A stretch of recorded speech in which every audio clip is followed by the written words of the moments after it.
मैं अरविंद बरनवाल BBDSS मटियाऊ गाजीपुर से आप सभी बच्चों के लिए केमिस्ट्री में इलेक्ट्रॉनिक कॉन्फ़िगरेशन का टॉपिक लेकर आ रहा हूँ। इस वीडियो को आप अंत तक देखें। इसमें जो भी त्रुटियाँ हों उस पर कमेंट करें। सब्सक्राइब, लाइक और शेयर करना न भूलें। जैसा कि हम जानते हैं कि आवर्त सारणी में 4 ब्लॉक होते हैं, S block, P block, D block और एफ ब्लॉक। इनसे हमारी आवर्त सारणी जो तैयार होती है, तो आवर्त सारणी से पहले तत्वों का इलेक्ट्रॉनिक विन्यास हम ज्ञात करते हैं। इलेक्ट्रॉनिक विन्यास किस आधार पर ज्ञात करते हैं, वह विधि हम आपको बताने जा रहे हैं।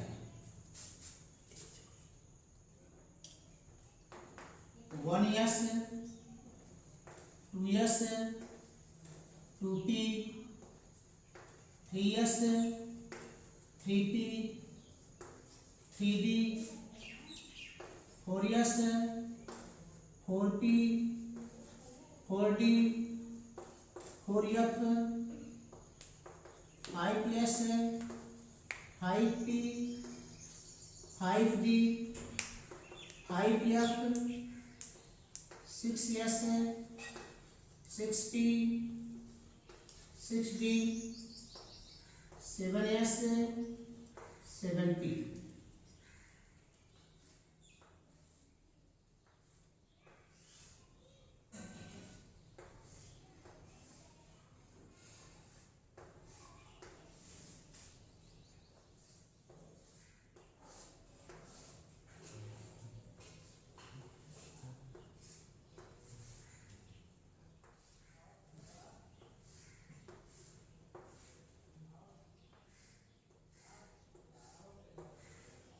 अब हम सब में तीर का निशान नीचे की तरफ लगाते हैं।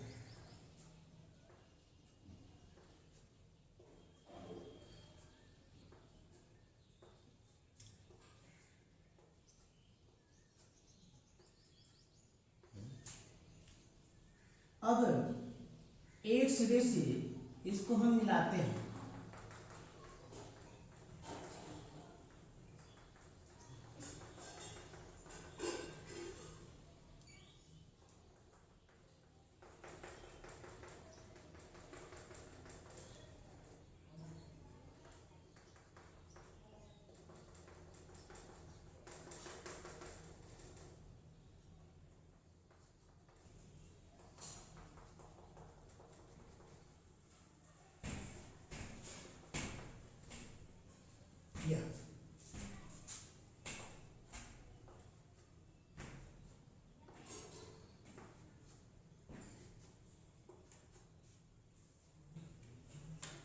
पहले के समय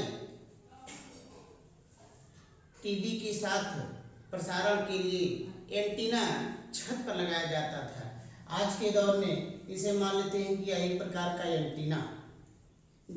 दूसरे शब्दों में, जब कोई लड़का या जब कोई व्यक्ति किसी गंतव्य स्थान को जाना चाहता है परंतु उसे रास्ता नहीं मालूम है और किसी व्यक्ति से पूछता है, बताने वाला व्यक्ति यह कहता है कि बाबू इस रास्ते को पकड़कर चले जाइए, यह रास्ता जहाँ तक पहुँचेगा, जहाँ रास्ता जाकर समाप्त होगा वही फला का घर होगा। ठीक उसी प्रकार से इस जो वक्राकार रेखाएं मिल रही हैं उसको हम चलते हुए जो जो बीच में स्टेप मिलते जाएंगे उसको हम लिखते जाएंगे और इनके जो है स्टेप का समूह ही हमारे इलेक्ट्रॉनिक विन्यास का एक आधार होगा।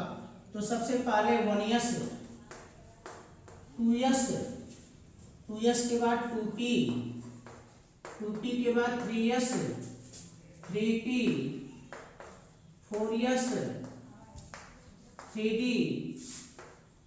4p, 4p के बाद 5s, 5s के बाद 4d, 4d के बाद 5p, 5p के बाद 6s, 6s के बाद 4f, 4f के बाद 5d, 5d के बाद 6p, 6p के बाद 7s, 7s के बाद 5f, 5f के बाद 6d और 6d के बाद है 7p। इस क्रम में हम किसी भी दिए गए तत्व का इलेक्ट्रॉनिक विन्यास करते हैं। इलेक्ट्रॉनिक विन्यास करने से पहले कुछ और भी आवश्यक बातें। यस, पी, डी, एफ ये 4 भी भिन्न ब्लॉक हैं। यस ब्लॉक में अधिकतम 2 इलेक्ट्रॉन रह सकते हैं, पी ब्लॉक में अधिकतम 6 इलेक्ट्रॉन रह सकते हैं, डी ब्लॉक में अधिकतम 10 इलेक्ट्रॉन रह सकते हैं और एफ ब्लॉक में अधिकतम 14 इलेक्ट्रॉन रह सकते हैं। यदि इलेक्ट्रॉनिक विन्यास करते समय अंत में 3 इलेक्ट्रॉन बचते हैं और अंतिम जो है P हमको मिलता है तो P में केवल हम 3 ही रखेंगे। अगर 6 हो गए तो P में 6 रखेंगे। यदि 7 इलेक्ट्रॉन हो गए तो P में हम 6 इलेक्ट्रॉन लिख करके जो 7वां इलेक्ट्रॉन होगा वह अगली कक्षा में चला जाएगा। जैसे पहला हमारा तत्व है हाइड्रोजन, जिसका परमाणु क्रमांक होता है 1। हाइड्रोजन का परमाणु क्रमांक 1। तो H, Z परमाणु क्रमांक का संकेत है।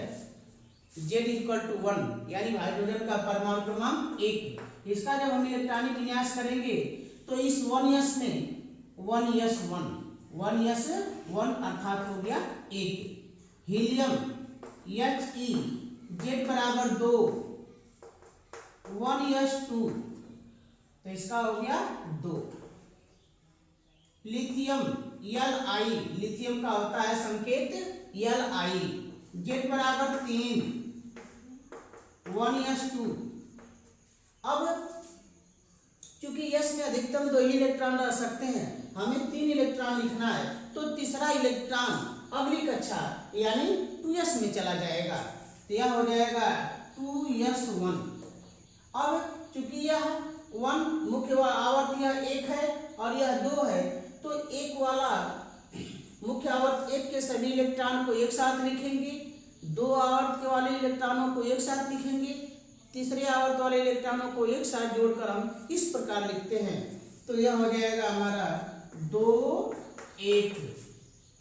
लिथियम के बाद अगला तत्व हमारा है बेरिलियम Be, परमाणु क्रमांक 4 यानी Z = 4 1s2 2s2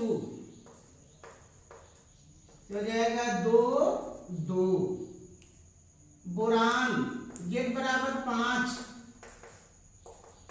1s2 2s2 तो 2 और 2 4 इलेक्ट्रॉन हुए।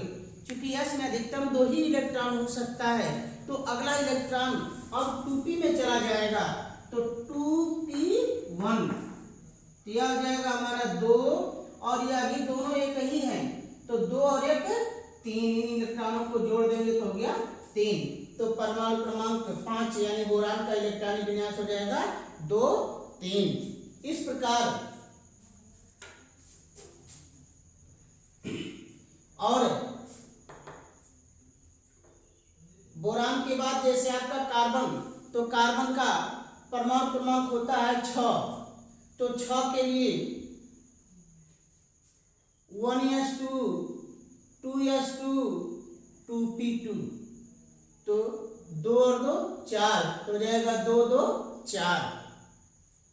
अब कार्बन के बाद नाइट्रोजन, तो नाइट्रोजन का 1s2 2s2 2p3 तो जाएगा आपका 2 और 5। नाइट्रोजन के बाद आपका ऑक्सीजन, तो ऑक्सीजन का परमाणु क्रमांक 6 1s2 2s2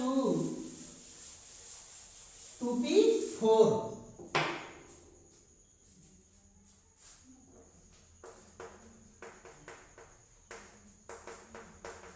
1s2 2s2 2p4 तो जाएगा 2 और 2 और 4 6। ऑक्सीजन के बाद fluorine Z = 9 1s2 2s2 2p5 ये हो जाएगा 2 और 2 और 5 7, ये हो गया 2 7। फ्लोरीन के बाद नियान Ne Z = 10, यानी नियान का परमाणु क्रमांक 10। 1s2 2s2 2p6, हो जाएगा 2 और 2 और 6 8। अब उसके बाद sodium Na Z = 11, 1s2 2s2 2p6। अब 2 और 2 4 और 6 10। अभी हमको एक इलेक्ट्रॉन और भरना है, तो अब यह इलेक्ट्रॉन आगे चला जाएगा, तो 3s1 क्या हो जाएगा 2 2 6 8 और 1। अब उसके बाद मैग्नीशियम Mg Z = 12, तो 1s2 2s2 2p6 3s2, तो हो जाएगा मान हमारा 2 2 और 6 8 और 2। अगला एल्युमिनियम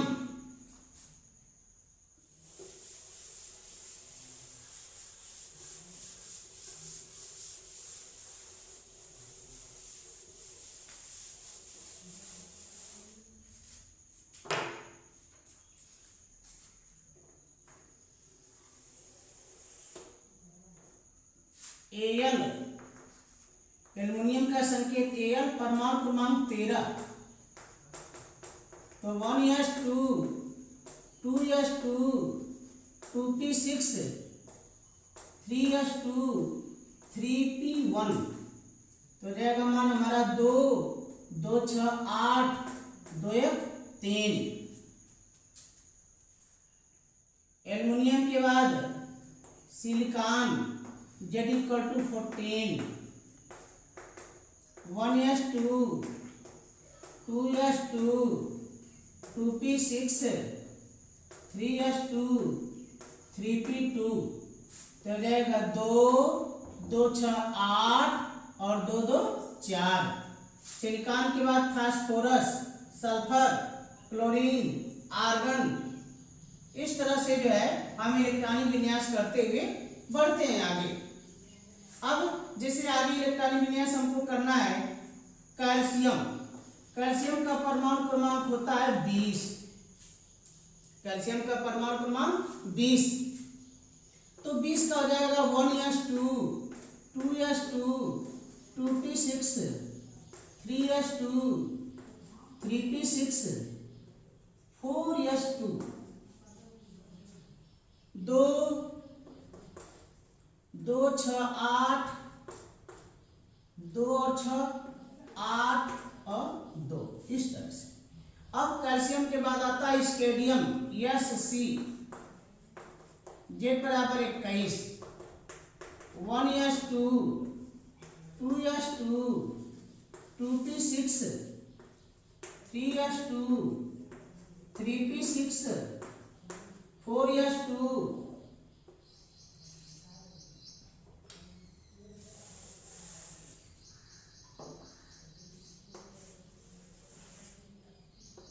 3d1, हो जाएगा 2 2 6 8 2 और 6 8, और यह भी एक इसका इलेक्ट्रॉन, तो 8 1 9 और 2। इस तरह से हम इलेक्ट्रॉनिक विन्यास करते हुए आगे बढ़ते हैं। स्केडियम के बाद टाइटेनियम, वैनेडियम, अब उसके बाद फिर नंबर आता है क्रोमियम। तो chromium Cr Z = 24, Z = 24, 1s2 2s2 2p6 3s2 3p6 4s2 3d4, यह होना चाहिए सीरियल नंबर के अनुसार। परंतु SD केस में, SD केस इसका मतलब कि जब यस के बाद डी आता है, तो ऐसी परिस्थिति में हम यह देखते हैं कि जब किसी तत्व की कक्षाएं आधी भरी हों या पूरी भरी हों, तो वह तत्व अधिक सक्रिय होता है। इस परिस्थिति में इस नियम के अनुसार क्रोमियम को इलेक्ट्रॉनिक विन्यास का एक अपवाद तत्व माना गया है और उस अनुसार जो है, उस नियमानुसार, चूंकि d ऑर्बिटल में अधिकतम 10 इलेक्ट्रॉन होते हैं और s ऑर्बिटल में अधिकतम 2 इलेक्ट्रॉन होते हैं, यदि s ऑर्बिटल से एक इलेक्ट्रॉन निकलकर d ऑर्बिटल में चला जाए तो d में चूंकि 4 हैं तो 4 के बदले 5 इलेक्ट्रॉन हो जाएंगे, तो 10 का आधा 5 हो जाएगा, अर्थात d कक्षा आधी भर जाएगी। और s में अधिकतम 2 इलेक्ट्रॉन होते हैं, इसमें से एक इलेक्ट्रॉन निकल जाता है तो s में अभी एक इलेक्ट्रॉन बचता है, s कक्षा भी आधी भरी रह जाती है। तो इस परिस्थिति में s और d दोनों कक्षाएं आधी आधी भरी रहती हैं, अर्थात यह परिस्थिति, यह अवस्था क्रोमियम की सक्रिय अवस्था होगी। तो यह इलेक्ट्रॉनिक विन्यास गलत होता है और इसका सही इलेक्ट्रॉनिक विन्यास 1s2, 2s2, 2p6, 3s2, 3p6, 4s1, 3d5, ये आपका सही इलेक्ट्रॉनिक विन्यास है। तो अब इसको गिनते हैं 2, 2, 6, 8, 2, 6, 8, 5, 13 और 1, इस तरह से इलेक्ट्रॉनिक विन्यास हम करते हैं। इसी प्रकार हम आगे इलेक्ट्रॉनिक विन्यास करते हुए चलते हैं। अन्य तत्व जिनके परमाणु क्रमांक ज्ञात हों उनका इलेक्ट्रॉनिक विन्यास इस दिए हुए मान की सहायता से हम कर सकते हैं। अब इलेक्ट्रॉनिक विन्यास की अगली कड़ी में जैसे अगला हमारा है कॉपर Cu, तो कॉपर का Cu, कॉपर Z बराबर 29, Z बराबर 29, इसका इलेक्ट्रॉनिक विन्यास जब हम करते हैं 1s2, 2s2, 2p6, 3s2, 3p6, 4s2 और 3d9 होना चाहिए, परंतु यह भी अपवाद में गिना जाता है कॉपर। क्यों? क्योंकि d में अधिकतम 10 इलेक्ट्रॉन होते हैं और s में अधिकतम 5, s में अधिकतम 2 इलेक्ट्रॉन होते हैं। यदि s और d दोनों कक्षाएं या तो आधी भरी हो या पूरी भरी हो, या एक आधी भरी हो या एक पूरी भरी हो, तो उस स्थिति में वह तत्व अधिक सक्रिय होता है। इस नियम के अनुसार यदि s ऑर्बिटल से एक इलेक्ट्रॉन निकलकर d ऑर्बिटल में चला जाए तो d में 10 इलेक्ट्रॉन हो जाते हैं, अर्थात d कक्षा पूरी भर जाती है और s में एक इलेक्ट्रॉन रह जाता है तो s की कक्षा भी आधी भरी रहती है। तो उस परिस्थिति में वह अधिक सक्रिय तत्व होता है, अर्थात यह इलेक्ट्रॉनिक विन्यास इसका गलत होता है और इसका सही इलेक्ट्रॉनिक विन्यास 1s2, 2s2, 2p6, 3s2, 3p6, 4s2, 3d10, ये सही इलेक्ट्रॉनिक विन्यास है। तो 2, 2, 6, 8, 2, 6, 8, 10, 18 और 2, यह 4s1 और यह 1 हो जाएगा। तो 2, 8, 18, 1, 2, 8, 18, 1। फिर समझे कॉपर Z बराबर 29, इसका जैसे सभी तत्वों का आमतौर पर इलेक्ट्रॉनिक विन्यास करते हैं उस परिस्थिति में इसका इलेक्ट्रॉनिक विन्यास 1s2, 2s2, 2p6, 3s2, 3p6, 4s2, 3d9, परंतु यह गलत। क्यों गलत है? क्योंकि जब किसी तत्व की कक्षाएं आधी भरी हों या पूरी भरी हों तो वह तत्व अधिक सक्रिय होता है। चूंकि d ऑर्बिटल में अधिकतम 10 इलेक्ट्रॉन होते हैं, यहाँ d ऑर्बिटल में 9 इलेक्ट्रॉन है।